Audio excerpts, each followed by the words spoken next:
ეს პროპაგანდა არის დაკავშირებული ძალიან მარტივ თემებთან და სენსიტიურ თემებთან, ხო? ისეთ თემასთან, რომელიც ემოციურად განკაწყობს.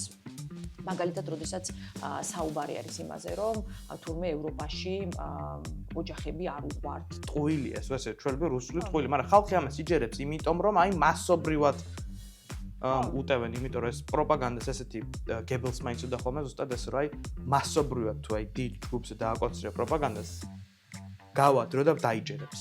ისეთი ხო, და ხშირათაც თუ იმეორებ, ხო? ქონდა ფაშისტებს, ხო? კი ბატონო. ეგა რას გააკეთებ თუ ხვალ მიიღეს კანონი ეგრეთ წოდებულმა პარლამენტმა, რომ ყველანაირი არასამთავრობო ორგანიზაცია საქართველოში დღეიდან იკრძალება.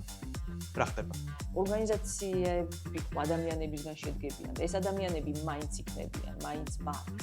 და ჩვენ გაჩერება ძალიან რთულია მოკლედ იმის გამო, რომ სხვა საქმეს ვემსახურებთ. მათთვის ეს გაუგებარია პირდაპირ, იმიტომ რომ თვითონ არიან დიდ ფულს აკეთებენ, კორუფციაში არიან ჩართულები, ბიზნეს ფულს უხდის და ანუ სულ და ბიზნესაც ალბათ ის დამოკიდებულება აქვს, რომ აი ახლა მე ამას ვიყიდი, ფულს გადაუხდი და აბა ფულს ვარ გადაუხდი, ის არ გამიკეთებს, ფულს გადაუხდი და ის გააკეთებს და ჩვენ აქეთ მხარეს ასე ხო არა ვართ, რომ ჩვენ რაღაც უფრო დიდი იდეისთვის ვიბრძვით, იდეალისტები ვართ, გვინდა რაღაცა ყველასთვის უკეთესი ქვეყანა, ხო? ანუ ახლა მეც ვფიქრობ, რომ ნუ არა უშავს ახლა ვიღაცას არ მოვწონვარ და არ გვეთანხმება და შეიძლება რა ვიცი შეურაცხყოფაც მოგვაყენოს, მაგრამ საბოლოო ჯამში ხო ისიც კარ ქვეყანაში იცხოვრებს საქართველოს ევროკავშირის წევრი გახდება. იმასაც ხო მაღალი ხელფასი ექნება, იმასაც მაღალი პენსია ექნება.